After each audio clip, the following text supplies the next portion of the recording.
Hello everyone, welcome to my YouTube channel. तो कैसे हैं आप सब? बहुत अच्छे से होंगे। पिछले वीडियो में हमने पढ़ लिया था धातुओं का निष्कर्षण, मतलब मेटल एक्सट्रैक्शन, है ना। एक्सट्रैक्शन ऑफ मेटल क्या होता है उनमें। तो हम लोग अब इसके बारे में आगे कंटिन्यू करते हैं। तो इसमें क्या होगा, जब मेटल्स क्या होते थे सीरीज में, जब सक्रियता श्रेणी में ऊपर की तरफ आते थे तो कैसे होंगे, मिडिल में जो बीच में होंगे तब कैसे होंगे, जो नीचे की तरफ आएंगे या फिर आप कह सकते हो बॉटम में या लिस्ट वाले जो आएंगे तो क्या आएंगे। तो इसमें नेक्स्ट जो आपको हेडिंग बनाना है वो फिर क्या होंगे, उच्च। ठीक, आप ये कह सकते हो कि जो लिस्ट रिएक्टिविटी वाले होंगे वो कैसे होंगे, जो मिडिल में आएंगे वो कैसे होंगे, और जो हाईली रिएक्टिविटी वाले होंगे वो कैसे होंगे। तो यहाँ पे सीरीज पढ़ाया जाता है। देखो सीरीज में क्या होते थे, जो ऊपर से टॉप टू बॉटम की तरफ नीचे आने वाले वो कैसा बिहेव करते थे। अब उसके बाद अगर मान लो तुम यहाँ पे कह सकते हो कि जो हमारे सीरीज होते थे, सीरीज में सबसे ऊपर की तरफ कौन आता था, जो मोर रिएक्टिव होते थे, like potassium, sodium, magnesium, calcium, ये वाले होते थे। मध्य में कौन आते थे, दूसरे आते थे। फिर हाईली उच्च वाले कौन आते थे, अलग आते थे। तो ये सारी चीजें हम लोग जान गए थे। अब हेडिंग क्या बनाओगे, अयस्क से धातुओं की निष्कर्षण में प्रयुक्त चरण। कुछ इसमें ऐसे होंगे जो आपको क्या किया जाएगा, बताया जाएगा फ्लो डायग्राम की तरफ। एक फ्लो चार्ट होगा, उसके थ्रू समझना बहुत इजी है यहाँ से। तो हेडिंग क्या बनाओगे, अयस्क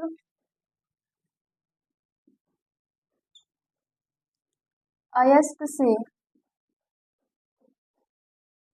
धातु निष्कर्षण में प्रयुक्त चरण। ठीक, इसमें कुछ स्टेप्स होंगे उनके बारे में। तो यहाँ पे क्या होगा, हमारा अयस्क होगा। ठीक, ये अयस्क हो गए। अब अयस्क का कंसंट्रेशन होगा, है ना। अयस्क का सांद्रक, इनका कंसंट्रेशन कैसा होगा। फिर कंसंट्रेशन के बाद इनमें क्या होंगे, इनको इस वाले चीजों में बांटा जाएगा, 3 भागों में। क्या होंगे ये लोग, 3 भाग में डिवाइड होंगे। कैसे, क्योंकि आप सक्रियता श्रेणी पढ़े हो, तो सक्रियता श्रेणी में हम लोग पढ़ते थे जो ऊपर की तरफ आते थे वो बहुत ज्यादा क्रियाशील वाले होते थे, जो बीच में आते थे वो कम क्रियाशील वाले होते थे, और जो क्या होते थे नीचे की तरफ आते थे वो क्या होते थे, और भी कम क्रियाशील वाले होते थे। पहला क्या होगा, उच्च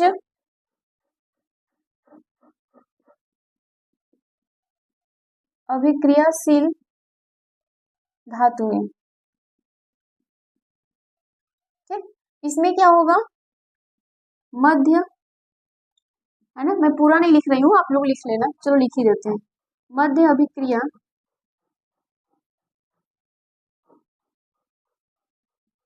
अभिक्रियाशील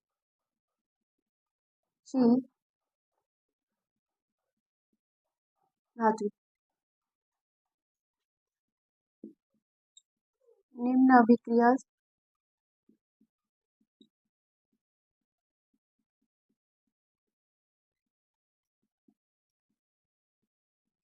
धातुएं। इसमें ये हो गया। अब इसमें देखो क्या होते हैं, जो हाईली रिएक्टिव होते हैं, जो मतलब आप बोल सकते हो उच्च अभिक्रियाशील वाले जो धातुएं होंगे, उनको हम लोग क्या करेंगे, उनको गलित धातु का अपघटन कराया जाएगा। क्या किया जाएगा, गलित धातुओं का अपघटन। गलित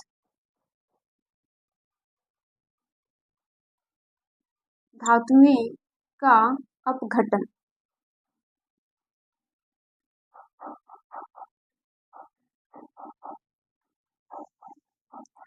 ठीक, अपघटन कराया जाएगा। फिर उसके बाद क्या हो जाएगा, ये शुद्ध धातु, ये प्योर हो जाएंगे।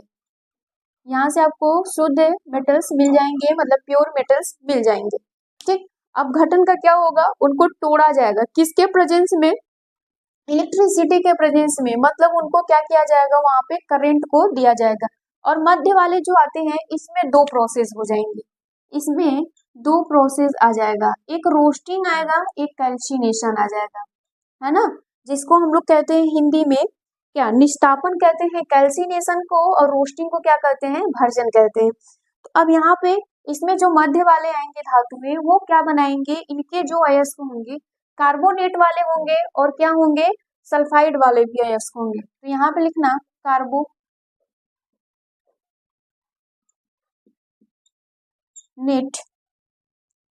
अयस्क और सल्फाइड अयस्क। ठीक, अब इसमें क्या होगा, जो कार्बोनेट वाले होंगे उनका निस्तापन होगा, कैल्सिनेशन, है ना, जिसको क्या कहते हैं, कैल्सिनेशन। और इसमें जो आएंगे वो होंगे भर्जन, जिनको रोस्टिंग कहते हैं। ठीक, ये हो गया। और इन दोनों को मिला के इनमें धातुओं को ऑक्साइड में लाया जाएगा, धातु का ऑक्साइड। इनको कैसा बनाया जाएगा, धातुओं का ऑक्साइड बनाया जाएगा।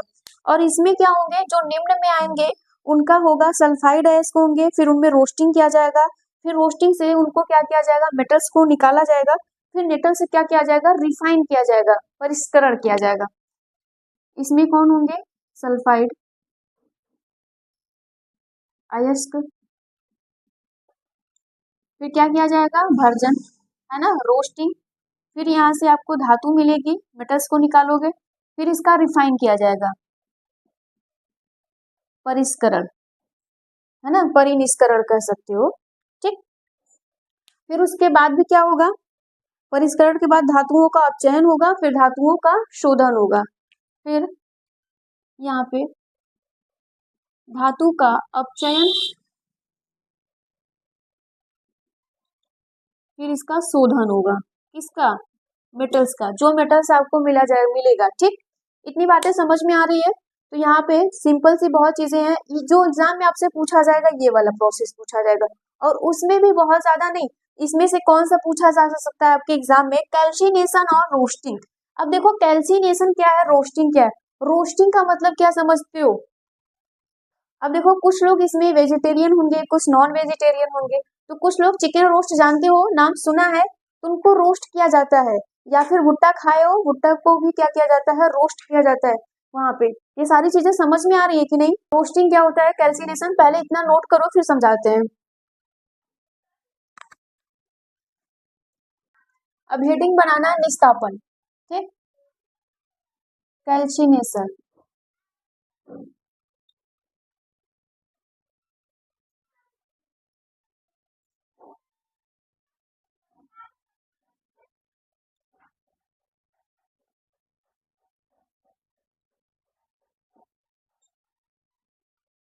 अब ये होता क्या है, कैल्सिनेशन क्या है, निस्तापन बहुत सुना है, ध्यान से सुनो इसको, होता क्या है। इसमें आपसे बोला जाएगा कि इस प्रक्रिया में क्या होगा, जो आपके पास कंसंट्रेटेड अयस्क होंगे, मतलब जो सांद्रित अयस्क होंगे, उनको क्या किया जाएगा, उनके गलनांक के, है ना, उनके गलनांक के नीचे के ताप पर, मतलब उनकी जो मेल्टिंग पॉइंट होगी उसके नीचे का टेम्परेचर दिया जाएगा। सपोज करो, मान लो कोई भी मटेरियल्स आपके पास है, कोई भी पदार्थ आपके पास है, ठीक, और उसकी मेल्टिंग पॉइंट क्या है बेटा, गलनांक, उसका मेल्टिंग पॉइंट क्या है, 100 डिग्री है, तो आपको 100 डिग्री से नीचे के टेम्परेचर देना होगा। जब आप क्या करोगे, उसके 100 डिग्री के नीचे के टेम्परेचर उसको दोगे, तो क्या करेगा, गर्म करके उनमें से नमी को, मतलब उनमें से जो क्या रहेगा, मॉइस्चर रहेगा, जो नमी रहेगी, जो वाष्पशील क्रियाएं होंगी, उनको वहां से निकाला जाएगा। ठीक, और इसी प्रक्रिया को हम लोग क्या कहते हैं, कैल्सिनेशन। और इस कैल्सिनेशन में कौन सारे एग्जाम्पल आ सकते हैं, तो इसमें कौन से आएंगे, जो कैल्सिनेशन का एग्जाम्पल था उसमें कौन से आएंगे, कैल्सिनेशन में कार्बोनेट वाले आते हैं, और जो रोस्टिंग होता था उसमें कौन से आएंगे, सल्फाइड वाले आएंगे। यहाँ पे क्या होता है, कैल्सिनेशन में क्या होगा, इस क्रिया में सांद्रित अयस्क को उसके गलनांक के नीचे, मतलब उसका जो भी गलनांक होगा, जो भी मेल्टिंग पॉइंट होगी, उसके नीचे का टेम्परेचर दिया जाएगा, नीचे उस ताप पर तब तक गर्म करते हैं कि उसमें से नमी और वाष्पशील पदार्थ निकल ना जाए। जब से उसमें से एयर और मॉइस्चर निकल नहीं जाता तब तक हम उसको क्या करेंगे, उसके मेल्टिंग पॉइंट से कम टेम्परेचर पे उसको गर्म करेंगे, परंतु अयस्क को पिघलने नहीं दिया जाएगा। लेकिन जो आपके पास अयस्क होगा उसको मेल्ट नहीं करवाना है, उसको पिघलाना नहीं है बिल्कुल भी। ये ध्यान देना कि उसको एयर तो दिया जाएगा बट उसमें एयर क्या होगा, लिमिटेड होगा, उसके मेल्टिंग पॉइंट के नीचे का टेम्परेचर उसको दिया जाएगा। निस्तापन प्रक्रम के फलस्वरूप अयस्क शुष्क हो जाते हैं, मतलब उसमें से जब एयर और मॉइस्चर निकल जाएगा तो वो ड्राई हो जाएगा। क्या हो जाएगा, ड्राई हो जाएगा। कार्बोनेट, ऑक्साइड तथा हाइड्रोक्साइड अयस्कों का निष्ठापन किया जाता है। ये बात क्लियर हो गई। कौन कौन आएंगे आपके पास, कार्बोनेट, ऑक्साइड आएंगे और हाइड्रोक्साइड जो अयस्क होगा उनका कैल्सिनेशन किया जाएगा।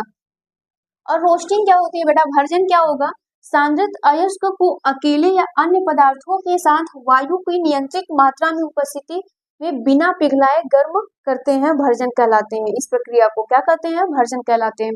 बात समझ में, इसमें एयर तो देना है बट उसको मेल्ट नहीं करवाना है, और इसमें क्या करना है, उसके टेम्परेचर के नीचे का एयर देना है। इसका मतलब इसमें बोल सकते हो लिमिटेड एयर, इसमें बोल सकते हो एक्सेस एयर दिया जाता है। अब नेक्स्ट क्या है, धातुओं के निष्कर्षण के चरण। अब बेटा ये इंपॉर्टेंट हो जाता है, इसमें जो आएंगे धातुओं के निष्कर्षण का जो चरण आएगा वो 3 चरण होंगे। तो आप इसमें क्या लिखोगे, इसमें ये लिखोगे अयस्क से शुद्ध धातु का निष्कर्षण क्या होगा, अयस्क से शुद्ध धातु का निष्कर्षण कई चरणों में होता है या फिर 3 चरणों में होता है। तो लिखो अयस्क से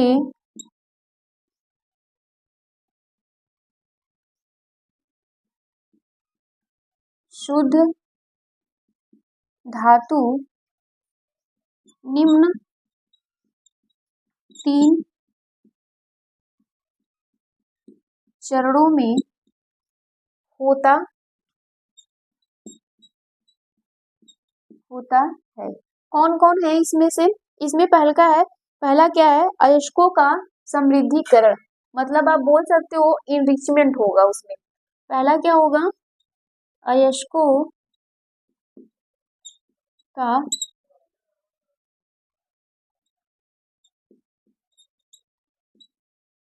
समृद्धिकरण।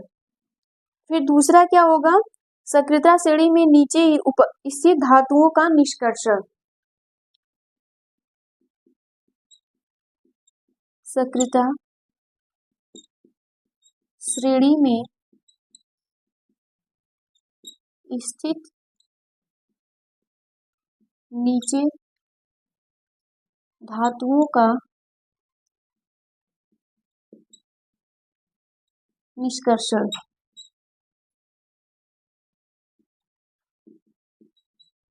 ठीक, फिर उसके बाद है सक्रियता श्रेणी में मध्य में उपस्थित धातुओं का निष्कर्षण, ये हो गया। ठीक, ऐसे कई सारे आएंगे, यहाँ पे क्या लिख सकते हो, मध्य में लिख लेना। ठीक, यहाँ पे स्थित है ना सक्रियता श्रेणी में, उसे नीचे यहाँ पे मध्य में लिख लेना, इतना नोट करो जल्दी से। सुनना, इसमें क्या होगा, ओर्स का इनरिचमेंट होगा। ओर्स की इनरिचमेंट का मतलब ये कहलाता है कि अयस्कों का समृद्धिकरण। इसका कहने का मतलब ये होता है बेटा कि इसमें से तुम्हें क्या करना है कि जब तुम्हारे पास कोई भी ओर्स होंगे, अयस्क होंगे, उसमें इम्प्योरिटीज होगी, उस इम्प्योरिटीज को क्या करना है, पहले हमें निकाल देना है, फिर उसको क्या करना है कि उसमें जो अयस्क होंगे उसको एक्सट्रैक्ट करना है। एक्सट्रैक्ट का मतलब उसका निष्कर्षण करना है। फिर उसके बाद देन क्या करेंगे, हम लोग रिफाइनिंग करेंगे या प्यूरिफिकेशन करेंगे। इतनी बातें समझ में आ रही है, समझना बहुत सिंपल सा ये है कि आपके पास अयस्क होंगे और उनमें बहुत सारी क्या होंगी, अशुद्धियां होंगी, इम्प्योरिटीज होगा, उसमें से हमें क्या करना है, इम्प्योरिटीज को हटाना है। उसी प्रोसेस को हम लोग क्या कहेंगे, समृद्धिकरण कहेंगे। इंग्लिश में उसको क्या बोलते हैं, इनरिचमेंट बोलते हैं। और ये केमिकल प्रोसेस है, ये कैसा है, केमिकल प्रोसेस है। बाय हैंडिंग हम किसी को नहीं कर सकते, हाथों से नहीं कर सकते। अब जैसे ये नहीं है कि हमारे घर का दाल चावल है उसको अलग कर ले, वैसा बिल्कुल नहीं है। इसको हमें किसके प्रोसेस के थ्रू करना है, केमिकल प्रोसेस के थ्रू करना है। तो हेडिंग क्या बनाओगे, हेडिंग बनाना अयस्कों का समृद्धिकरण।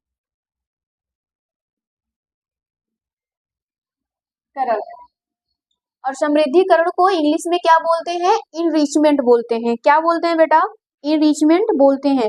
बहुत सिंपल सी बात है कि उनमें से क्या करना है, अशुद्धियों को हमें हटा देना है, अशुद्धियों को क्या करना है, हटा देना है। ठीक, अब देखो इसमें क्या था, धातु के निष्कर्षण से पूर्व, निष्कर्षण से पहले हमें क्या करना है, उसमें से अशुद्धियां हटानी है। बिल्कुल उसी तरह है जैसे हम लोग किचन में काम करते हैं। जब हम खाना बनाते हैं तो खाना बनाने से पहले हम क्या करते हैं, बहुत सारी चीजें इम्प्योरिटीज जो होती हैं उसको हटाते हैं, देन हम तब पकाते हैं, कुक करते हैं। बिल्कुल उसी तरह है कि जब आपके पास अयस्क होंगे तो उसमें जितनी भी इम्प्योरिटीज होगी, उन इम्प्योरिटीज को क्या करना है बेटा, वहां से उसको हटाना है। ठीक, क्लियर हो गया। और उसी इम्प्योरिटीज को क्या करते हैं, गैंग, क्या कहते हैं, गैंग। अब वो वाला गैंग नहीं है जो तुम लोग गैंग समझ रहे हो, गैंग का मतलब है इम्प्योरिटीज, अशुद्धियां, उसमें से किसको में से हटाना है, अयस्क से हटाना है। और इसी को क्या करते हैं, रासायनिक प्रक्रिया द्वारा, मतलब केमिकल प्रोसेस के थ्रू हम लोग क्या करते हैं, उसको अपने यूज में लाते हैं। क्लियर हो पाया। अब नेक्स्ट हेडिंग क्या बनाओगे, सक्रियता श्रेणी के नीचे स्थित धातुओं का निष्कर्षण। ठीक,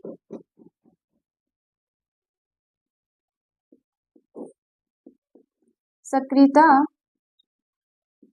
श्रेणी के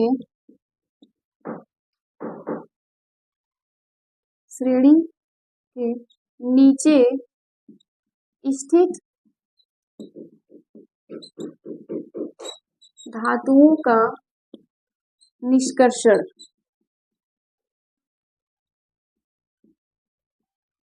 ठीक, यही करना है आपको, निष्कर्षण। या इसमें क्या होगा, कम अभिक्रियाशील होने के कारण धातुओं की मात्रा, धातुओं को मात्र गर्म करने पर ही धातु प्राप्त हो जाते हैं। मतलब ये है कि जब ये नीचे होंगे बेटा, ये कम क्रियाशील वाले होंगे, तो इनमें से अशुद्धियों को हटाने के लिए हमें मात्र गर्म करना होता है। बस गर्म करिए और आप क्या करिए, मेटल्स पा जाएंगे। तो इसमें लिखना, कम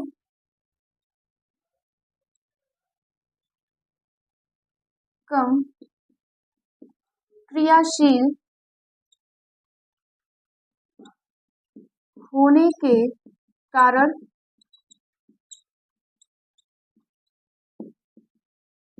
अयस्क को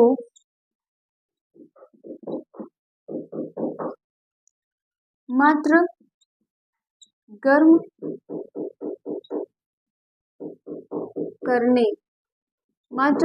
करने पर ही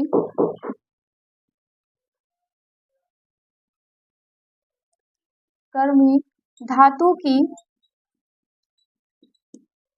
की प्राप्ति हो जाती है।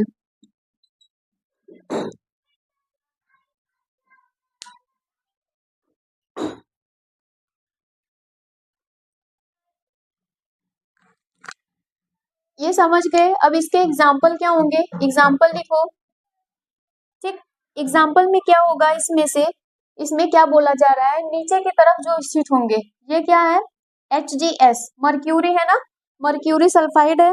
फिर इसको क्या कर रहे हैं हम लोग, गर्म कर रहे हैं एयर के प्रेजेंस में। ठीक, तो हमें क्या बना के देगा ये, यहाँ पे क्या होगा, यहाँ पे मर्क्यूरी ऑक्साइड और इसमें से सल्फर, ये लिख सकते हो, मर्क्यूरी ऑक्साइड और सल्फर डाइऑक्साइड आपको मिलेगा।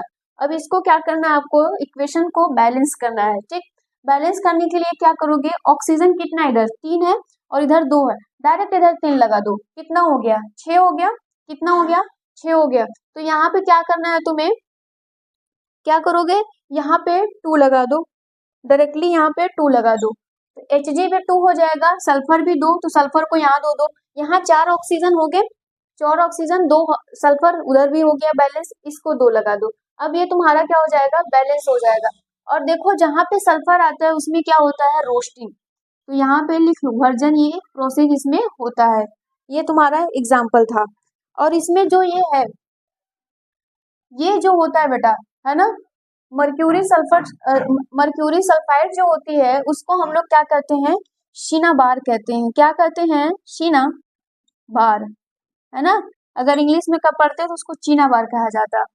ठीक, अब ये क्या होता है, इसमें क्या होता है कि मर्क्यूरी का अयस्क मर्क्यूरी सल्फाइड को वायु की उपस्थिति में गर्म करने पर यह सबसे पहले ऑक्साइड बना लेता है। तो इसमें क्या लिखोगे, Hg, Hg क्या है? मर्क्यूरी है ना? मर्क्यूरी का अयस्क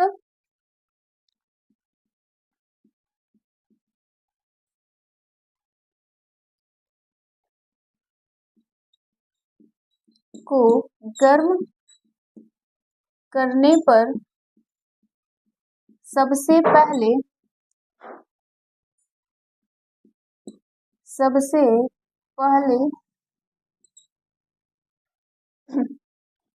मर्क्यूरी ऑक्साइड बना लेता है। क्लियर हो पा रहा है? ये आप यहाँ पे लिख सकते हो। तो ये क्या रहा? Hg ऑक्साइड, इसको क्या कर दीजिए? गर्म कर दीजिए। यहाँ से क्या हो जाएगा? मर्क्यूरी आपको मिल जाएगा, ऑक्सीजन यहाँ से रिलीज हो जाएगा। इसको बैलेंस कर लीजिए। ठीक, इसको क्या कर दीजिए आप लोग? बैलेंस कर लीजिए। यहाँ तक नोट करिए जल्दी। है वो क्या है?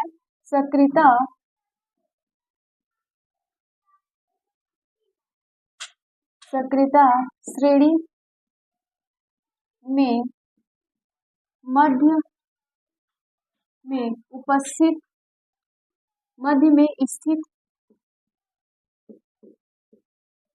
स्थित धातुओं का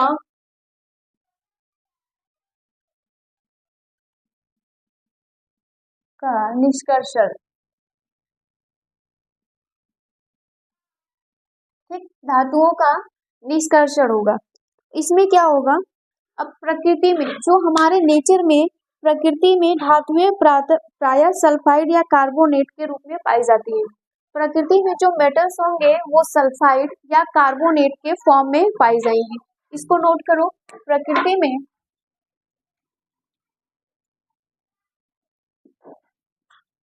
में प्रायः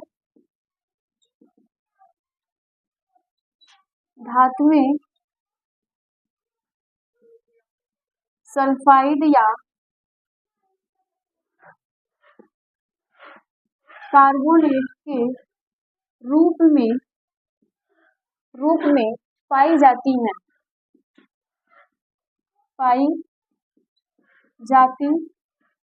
क्लियर हो पाया? अब कुछ चीजें नोट करके है, तो नोट करने में क्या है कि जब सल्फाइड होगा तो क्या होगा, जब कार्बोनेट होगा तो क्या होगा, उसको नोट करो।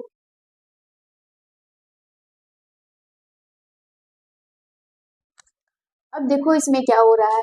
इसमें क्या है? सक्रियता श्रेणी में मध्य में स्थित धातुओं का निष्कर्षण प्रकृति में प्रायः, है ना, धातुएं सल्फाइड कार्बोनेट के रूप में पाई जाती हैं। ये आपका हेडिंग था बेटा, यहाँ का डिफिनीशन है। ठीक, ये सारी चीजें क्या है? आपकी हेडिंग है, उसके नीचे आपका डिफिनीशन है। नोट में क्या दिया है? सल्फाइड को भर्जन द्वारा ऑक्साइड में बदलते हैं, ये क्लियर हो गया था। फिर उसके बाद कार्बोनेट को निस्तापन द्वारा ऑक्साइड में परिवर्तित करते हैं। उसके पश्चात कार्बन जैसे उपयुक्त अपचायक का उपयोग कर धातु ऑक्साइड से धातु प्राप्त कर लिया जाता है। ये सारी चीजें अब देखो, इसी में तुमको फिर से मैं भर्जन निस्तापन पढ़ाऊं, कोई मतलब नहीं है। तुम भर्जन को जानते हो, रोस्टिंग में क्या थी उसका एग्जाम्पल भी जान गए, और कैल्सिनेशन में उसका भी एग्जाम्पल, उसकी भी डिफिनीशन पढ़ लिए। तो इसमें बार बार एक ही चीज को रिपीट करना सही नहीं है। इसके नेक्स्ट बार जो हमारा टॉपिक आएगा, नेक्स्ट जो हमारा टॉपिक होगा बेटा, वो होगा प्रगलन, है ना। अब ये प्रगलन क्या होता है? इसमें प्रगलन में क्या होता है? निष्ठापन तथा भर्जन क्रिया के उपरांत प्राप्त अयस्क को कोक तथा उचित गालक के साथ मिलाकर क्या करते हैं बेटा?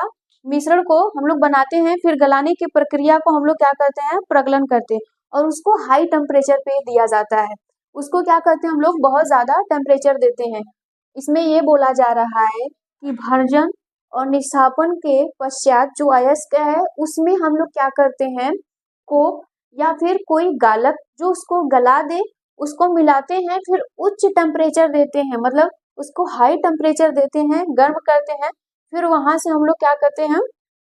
जो भी हमारा मेटल्स हो उसको अलग कर लेते हैं। इस पूरे प्रोसेस को क्या कहते हैं? प्रगलन कहते हैं। इसको नोट करो।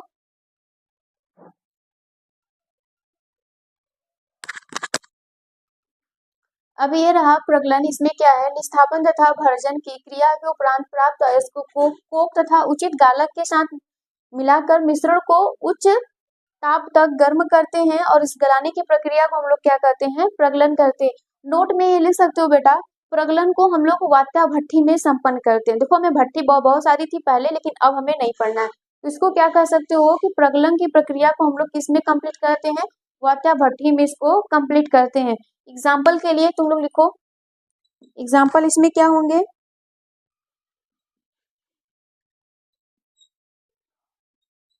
ठीक, ये हो गया। और इसमें क्या होंगे बेटा, कार्बन जैसे होंगे, है ना।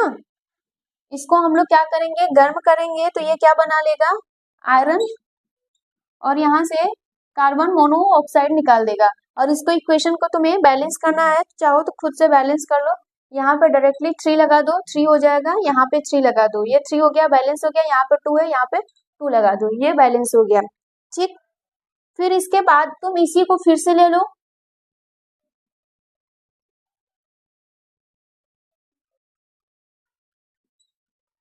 यहाँ पे क्या ले लो, कार्बन मोनोऑक्साइड ले लो, फिर इसको गर्म करो, आयरन फिर से अलग हो जाएगा, और क्या बना लेगा, कार्बन डाइऑक्साइड बना देगा। क्या बना लेगा, कार्बन डाइऑक्साइड। अब तुम्हें बैलेंस करना है, बैलेंस के लिए यहाँ पे 3 लगा दो बेटा, यहाँ पे 3 लगा दो, यहाँ पे क्या कर दो, यहाँ पे क्या करोगे तुम, 3 लगा दो, ये बैलेंस हो जाएगा, यहाँ पे 2 है, यहाँ पे 2 लगा दो, ये तुम्हारा बैलेंस हो गया, ठीक। आज के लिए इतना ही रहने देते हैं, थैंक यू।